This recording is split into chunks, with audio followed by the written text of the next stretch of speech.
I want you all to close your eyes for a moment. Take a deep breath and let the room around you slowly fade away.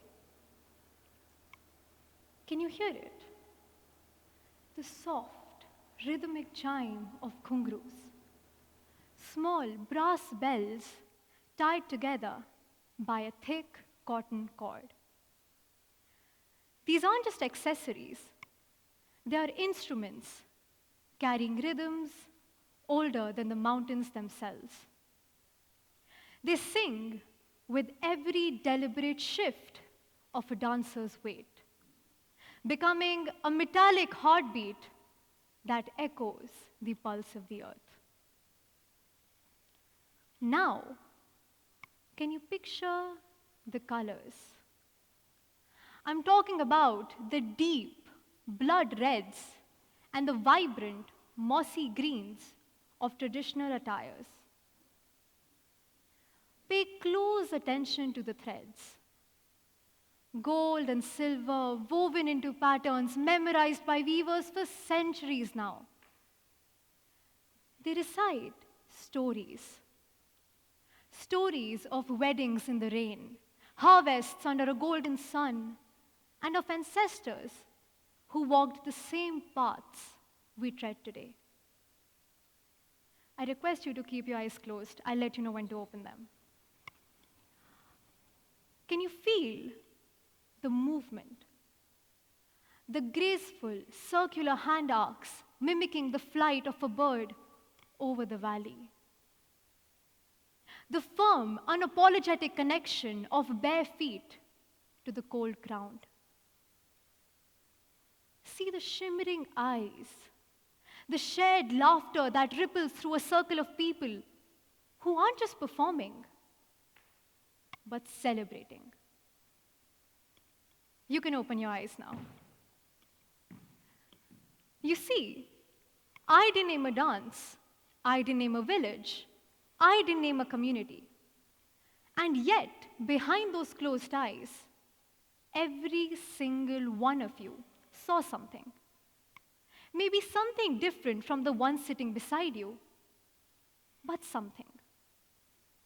You saw a flash of a memory, the scent of a kitchen, the sound of a song your grandmother used to hum.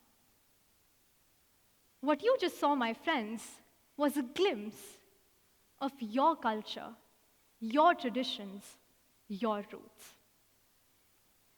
If I closed my eyes, I wouldn't see the four walls of this hall either. Rather, I would find myself wrapped around in the heavy stillness of the towering Kumaon Mountains, where the air tastes like pine and wood smoke. I would hear the echoes of folk songs like Jhora and Chapeli drifting through the mist. These are the traditions that quietly, almost invisibly, shaped life in the hills of Uttarakhand. Hello, everyone.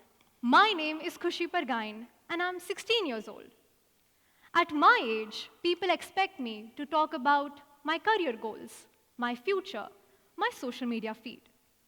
And while I am a girl with a fierce passion for arts and academics, I believe I'm someone with an even deeper longing for belonging and connection. I am an Uttarakhandi, or as we proudly say in our dialect, I'm a Pahadan, a daughter of the mountains. But for the longest time, this identity felt like a jacket that was a few sizes too big for me. I used to wear it every single day, yet I didn't quite fit in. What I didn't realize at the time was just how deeply this identity was vibrating within me. Until one day, something as simple, as instinctive as dance showed me the way back home. My story isn't one of growing in the lap of nature. I was only 3 years old when my parents moved to Delhi. Imagine that transition from the silent, tranquil hills of Uttarakhand to the buzz and roar of a metropolis.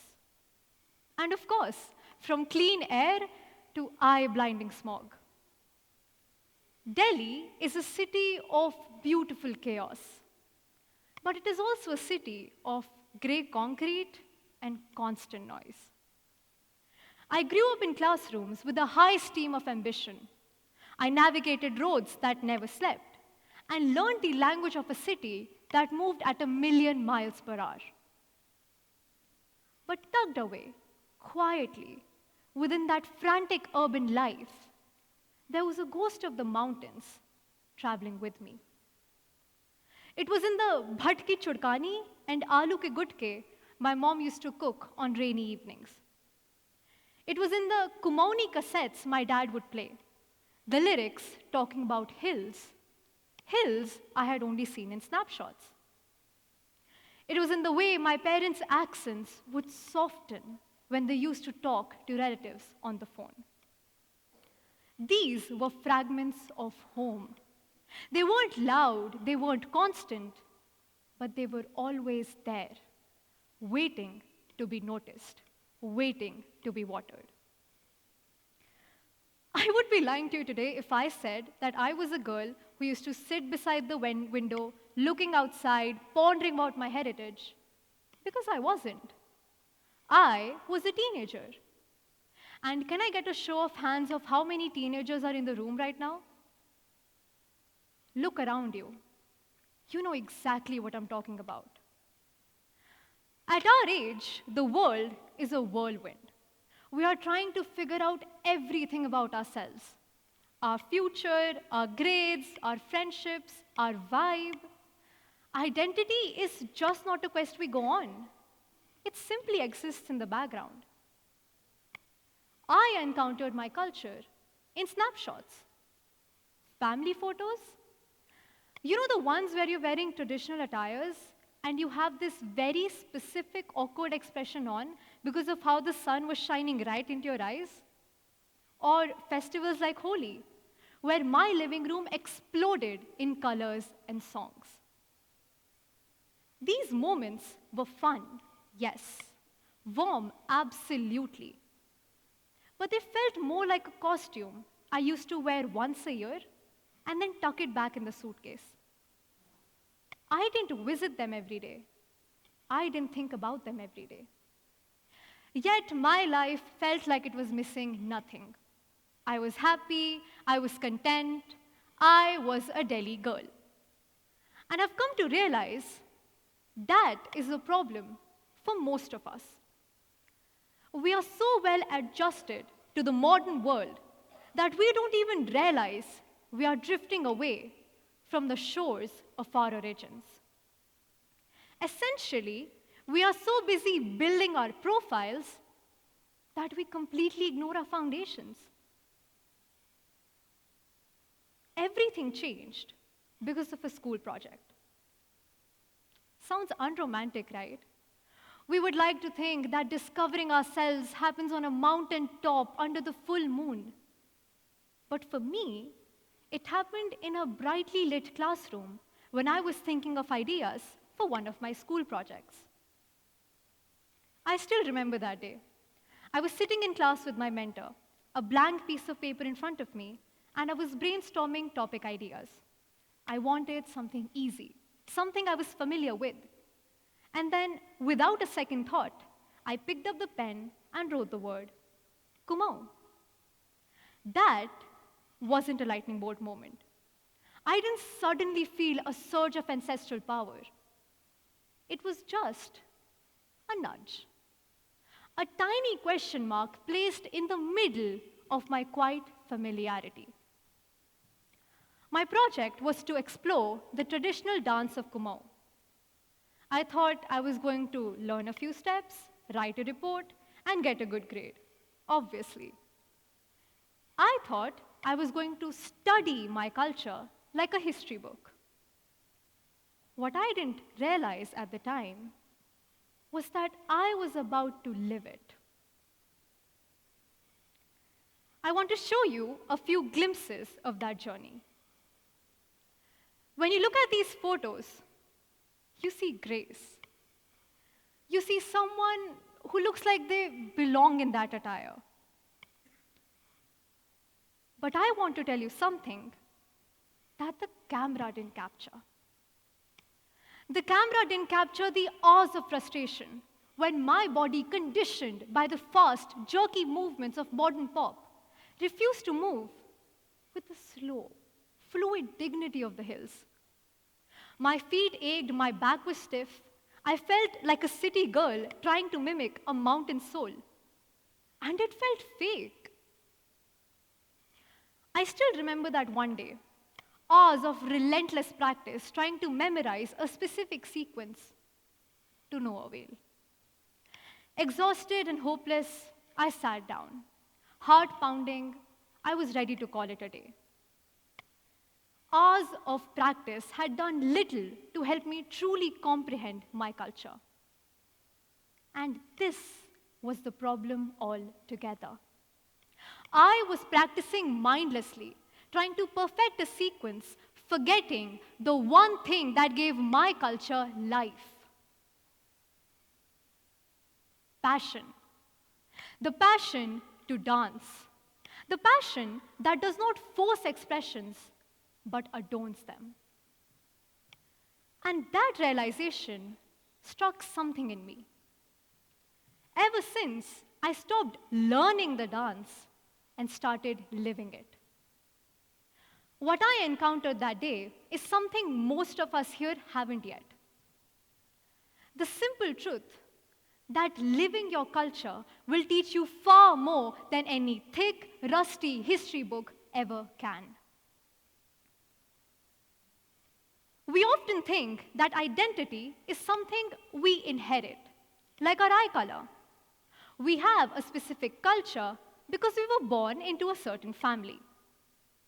But identity isn't something you find once and shove it in a drawer. Essentially, it is a verb. It is something you do. It is something you actively practice. Each rehearsal brought me closer to my land than any car ride ever could. Each correction from my elders taught me a patience that the city had tried to take away from me. What I learned that day is that culture is fragile. It doesn't survive because it's beautiful or it's cool. It survives because somewhere, someone, a 16-year-old girl, a busy father, decides to show up for it. It survives because you and me choose to carry the torch. That changes the way I look at every single person in this room. This story isn't about me, it's about you. It's about what happens when we stop seeing our culture as background noise and start leaning in to hear the lyrics. You may not be from Uttarakhand. You might have never seen a mountain in person. You may never want to dance. But somewhere within you, there is a language that your soul speaks. There is a tradition that you followed countless times in your household without ever stopping and asking, why? That contains a piece of your DNA. As far as I'm concerned, I'm still that 16-year-old girl, now in a completely different city, yet still facing the same exams, the rush, the pressure, the fierce competition to be the best.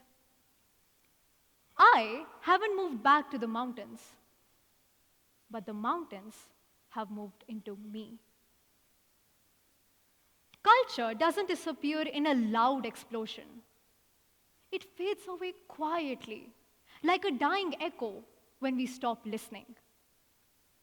I went looking for my culture in the steps of a dance, only to find out that those steps themselves were my culture. Our roots aren't a museum of the past. They are the living soil of the present, and they only grow as much as we are willing to water them. So I invite you today, every single one of you sitting here, to not look backwards, but to look deeper. ask the questions, learn the song, practice the dance. Because when you take even one small, shaky step towards your culture, you might just realize that it wasn't waiting for you in the past. It had been shaping you all along, step by step by step. Thank you.